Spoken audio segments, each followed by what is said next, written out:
How do they do it? Why do they do it? Riding and crashing and riding and winning and always faster and faster.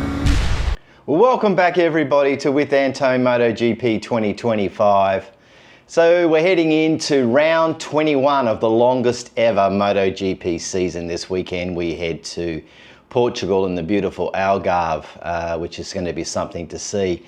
So let's talk about what's really been happening in the last couple of weeks as we lead up to these last two rounds of what has really been a season of ups and downs. And I want to talk through some of the teams. I want to talk about Ducati. Gigi Dall'Igna.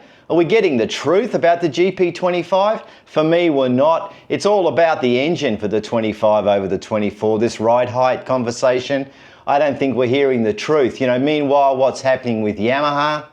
Yamaha's plotting to rebuild the engine, rebuild the team even, and with toprak in the wings and a brand new V4, then there's certainly something happening. And what about KTM? Well, they might be broke, but I think that they're finally starting to look at what might really happen. And of course, you're looking at HRC as well this week. We're going to talk about maybe they're starting to look alive again, but is it too much life? And what's going to be the impact? And of course, Aprilia, the final one, they're completely out of depth. They've got no one to ride the bike. Salvador is running around again. So we're going to take a look at that. And finally, we're going to talk about what's been happening with Liberty and the changes in the negotiations between the factory and the satellite teams. So let's break this down. Ducati. Now, it has to be the engine in the GP25 that's different to the engine in the GP24. I'm not buying any of this ride height device conversation. Now look, in KL, peccobagnaia, Mr. Go Free, he won the sprint without the ride height device, okay? So I don't see that. I think Gigi Dall'Igna is not telling us the truth. What a surprise. Why should he tell us? He wants to keep everybody guessing. And he went on to say that this whole red to yellow thing is not going to happen. He stipulated that riders have very detailed contracts, and in those contracts, it is not possible. Now, for me, I don't believe it. I don't believe that. Now, one thing I do believe is Gigi Dall'Igna, as the head of the factory Ducati Lenovo team, he wants the red bikes to win. He'll do whatever it takes. If they need to shuffle the cards, they're going to shuffle the cards because that's what they need to do. Now, across in Yamaha, the question has been, why is Toprak coming in 26 and not waiting for 27 and Pirelli rubber? Well, look, we saw that really nasty crash in the Moto3 in KL, and look, luckily both of the riders appear to be on the recovery. You know, there's a question in and around what Dorna were doing even running that race, but it goes to show that Toprak's making his choice for 26 because things can change very quickly, and he wants to honour the legacy of his father who wanted to see him in the Premier cars. Now, Pavizioso is the head of Yamaha. Now, he's not like Lin Jarvis, Fabio. So Fabio, you might want to stop and have a think about things. You need to be a bit cautious. He's all about trying to build a team. Pavizio wants a team that is actually going to function. Now, speaking of function, we're going to see Bulega on the Ducati this weekend. Now, why am I talking about Bulega with Yamaha? Because it's going to let Toprak see exactly into the future. How will Bulega go on the Ducati this weekend? It'll let him see how he goes and maybe what to expect when he gets on that bike. Now, also, I've been thinking a lot about this V4 engine. Now, next year, Fabio, look, you saw my episode. As far as I'm concerned, he should get off the Yamaha and go and find something else. But what about if Yamaha shuffle the cards a little bit for 26? They've got freedom in engines. They could run both bikes. They could give the V4 to Pramac. Okay, boys, you ride the V4, Toprak, you're new, you're not going to know any difference. Miller, you've got the history on V4. Homologate the necessary fairings and gearboxes and so forth. Start the Monster Energy boys off on the inline 4. Try to keep Fabio happy if that's possible. And then at some point during the season, 3, 4 rounds in, when they've got it bedded in, they could swap it over. Now, really, I've got to ask a question of you guys. Now, you know MotoGP as well as anybody out there. That's why you're watching here on with Antone MotoGP. Do you need 2 top riders in your team? Do you need to have 2 top riders? Do you need to have fabioquartararo and toprak. Toprak's the guy that's coming for 27. Now, I just asked the question. And also, just on the wrap-up of Yamaha, it's been confirmed for 28, the Moto3 will use the Yamaha engine across the standard for the bikes. I believe it's going to be based on the Yamaha R7 engine.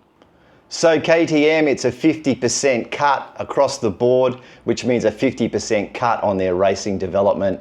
Now we know that Tech 3's already been sold off to Gunther Steiner. Now I think what this means is they're going to cut KTM, the new owners in India.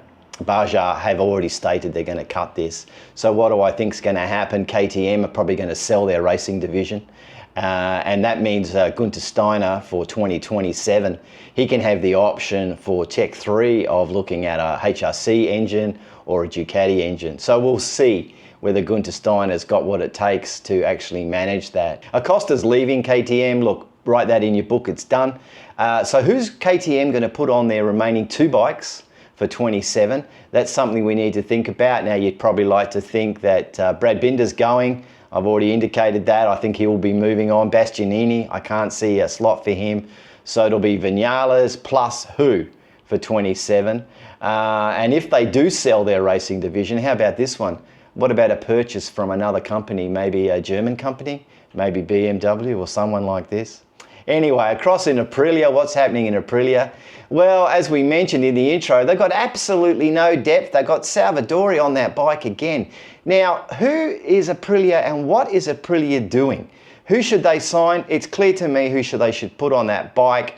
Is Luca Marini. I don't think Marini's going to survive past 26 on Honda. Get Marini into the team or get him onto the testing team and let's get moving forward. Aprilia this year have lacked continuity. Now, the fact that Bez is fighting for third position, I should say, is a huge achievement for him and one that he should be rewarded, because when you're in Rivola's team, things don't go very well. Look at Jorgemartin. It must be the worst ever title defense in the history of Grand Prix. I haven't looked it up, but from being the hunter to the hunted, he is really fallen back. Now, he's got to move on as well. I can't see any point in staying in that Aprilia thing. Every time he gets on it, it tries to kill him. So it's time to get off that bike. So the question is, who will he sign with? But the other question is, what is Aprilia actually going to do as they move forward? Okay, so Honda Racing Corporation, HRC, what a great season of improvements. They're the team for 2025 that have improved more than anybody. We've seen Mir, we've seen Marini. But Zarco's fallen off a cliff a little bit now. I've just been looking at what's happening in the paddock, and it's clear to me that he's been having to develop parts, test parts if you like, during the Grand Prix weekends. So what does this mean? He doesn't get 2 bikes the same. Now this is too much. I can't understand exactly what they're doing to Zarco. I think it's a lack of respect for Zarco, and I really don't understand quite what they were doing. He did everything they wanted. He's won a race. He's put it on the box. He went across to Suzuka. He's done it all. But one thing HRC are doing, if they're too successful this year, if they get over 35% of the total constructors' points, they'll lose their Group C concession, which will mean engine freezes. It will mean they'll move to Aprilia and KTM level. I think they're at 36% now. So this is something that they really need to think about over at HRC. Look, finally, let's talk about Liberty. Well, as we predicted here on With Antone MotoGP 2025, all teams will be equal from 27. They'll just be teams. They won't be satellite. They won't be factory. And it opens the door for a team to enter or reinvent itself with a chassis, be that a stutter or some sort of chassis that you want to get made, and an engine. So that will mean that option will be there. Will that mean MV Augusta, as we talked about? Will it mean BMW? Or could it be a sneaky thing for Suzuki to do? So it will be hopefully the end of the factory domination, and it will end in a perfect way. And in terms of all teams being able to get great sponsorship and grow. Now, looking at this weekend, Portugal, I jumped back and looked at the previous results. Remember, it was March in 24, they ran the race. Jorgemartin won it from Bastianini and Pedroacosta. DNFs for Alex Marquez, DNFs for Mr. Go Free. Bez put it into 6th position. So my tips for this weekend, I've got Acosta winning the race on the KTM. I've got Bez coming in, putting it on the box in 2nd. And 3rd, it'll be a Ducati. Is it Mr. Go Free? Is it Marquez? It's going to be one of those two. So with 2 rounds to go in 2025, you're doing well if you've watched every round this year and you're still engaged. Got no champions, no Marcmarquez, no Jorgemartin this weekend. But it's not just another season, this 25. It's been a real indicator, and if you like, it's the start of the new beginning for 27. And listen, I'll be jumping back on and give you a full wrap up after the GP on Sunday. But if you've enjoyed this today, then give it a like, give it a share, drop a comment down below. Look, the comments have been fantastic. I'm doing my best to engage with you guys, but let's have a conversation about what I've talked about. What is Yamaha going to do? Is Gigi Dall'Igna believable? What about Aprilia and KTM? It's a fire sale, I think. It's basically what they're trying to do. Anyway, look forward to the race, and I look forward to talking to you again soon. Okay, bye for now.